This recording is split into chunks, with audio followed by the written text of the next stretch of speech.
Assalamualaikum warahmatullahi wabarakatuh. Tidaklah suatu peristiwa disebutkan dalam Al-Quran kecuali mengandung hikmah dan pelajaran yang besar. Salah satu kejadian yang diceritakan dalam Kitabullah ialah seorang lelaki saleh yang ditakdirkan Allah sehingga ia tidur selama 100 tahun. Dikisahkan, sehari-hari Nabi Uzair senang mengembara dari satu daerah ke daerah lain. Seekor keledai kesayangan menjadi alat transportasinya dalam setiap perjalanan. Pada suatu hari, Nabi Uzair tiba di sebuah kawasan bekas permukiman. Ia mengetahui bahwa dahulu terdapat salah satu negeri yang makmur di wilayah ini. Namun, azab menimpa penduduk setempat lantaran kedurhakaan mereka terhadap perintah Allah.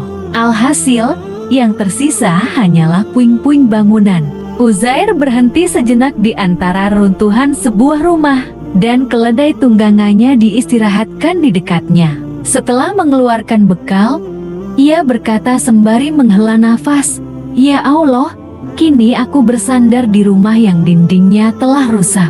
Disinilah dahulu ada orang-orang hidup dan tinggal. Satu sama lain menganggap sebagai teman atau lawan. Namun, tulang-tulang mereka kini sama sekali tak tersisa. Bagaimana mungkin penghuni puing-puing ini kembali berkumpul dan hadir sebagai manusia-manusia yang hidup?" Usai menghabiskan roti dan minumnya, ia pun berbaring.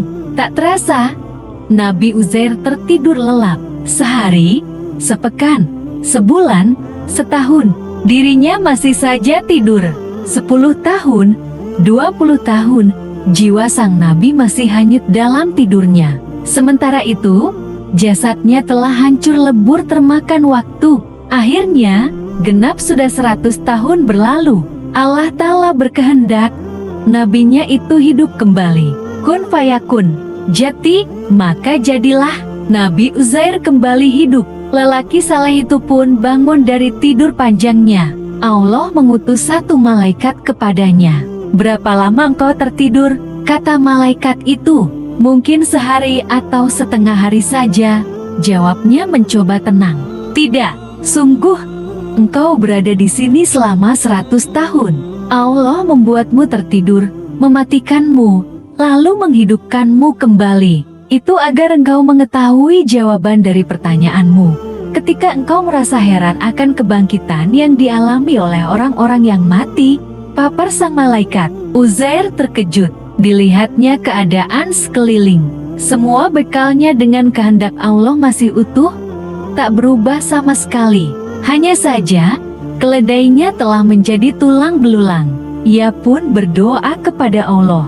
Atas kuasanya, keledai itu lalu dibangkitkan kembali. "Sungguh, Allah Maha Kuasa atas segala-galanya," seru Uzair seraya bersujud. Sambil menunggangi hewan itu, ia pun kembali ke kampung halaman yang telah sangat lama ditinggalkannya. Sesampainya di sana, Nabi tersebut berhenti di sebuah rumah yang setengah hancur. Diperkirakannya, disitulah posisi rumahnya sahabat silam. Uzair pun langsung mengetuk pintu itu dan mendapati seorang wanita tua nan buta. "Apakah ini rumah Uzair?" tanyanya kepada si perempuan.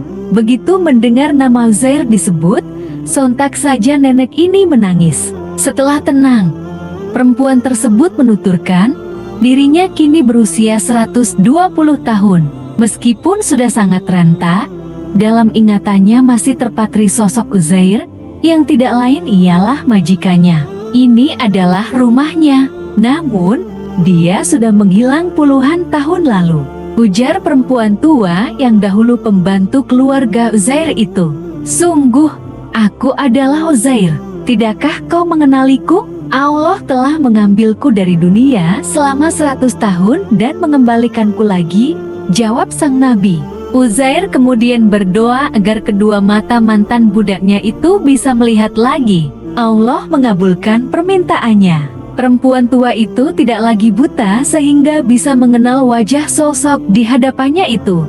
"Uzair telah kembali, Uzair telah kembali," serunya. Teriakannya membuat warga sekitar berdatangan. Mereka lebih terkejut lagi setelah mengetahui ada seorang lelaki yang mengaku diri sebagai Nabi Uzair. Maka digelarlah pertemuan terbuka. Para ulama dan kerabat Uzair turut hadir, termasuk seorang putranya yang kini berusia 118 tahun. Saya masih ingat bahwa bapak saya mempunyai tanda di punggungnya. Cobalah periksa tanda itu. Kalau ada, benarlah dia Uzair, kata kakek itu. Ternyata, tanda itu ada pada punggung Uzair. Sebagian masyarakat mulai percaya.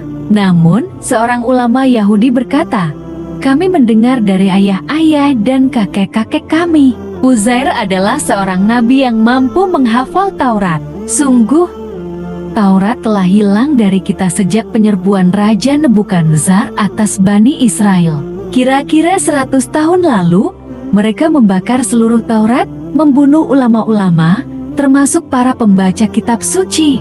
Seandainya engkau menghafal Taurat, niscaya kami akan percaya bahwa engkau adalah Uzair," sambungnya. Maka, Uzair langsung membaca keseluruhan isi Taurat yang sudah dihafalnya dengan fasih dan lancar. Tak salah sedikit pun. Mendengarnya, barulah semua orang percaya. Bani Israel gembira. Nabi Uzair kembali berada di tengah mereka. Kisah ini juga disinggung dalam Al-Quran, Surah Al-Baqarah ayat ke-259.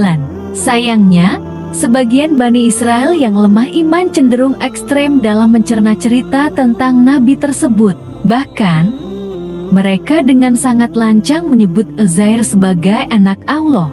Itulah yang menyebabkan mereka terjerumus dalam kesesatan. Maha besar Allah yang bisa mematikan dan menghidupkan apa saja yang dikehendakinya. Semoga ini menjadi pengingat kita untuk selalu beribadah dan berdoa kepada Allah. Wassalamualaikum warahmatullahi wabarakatuh.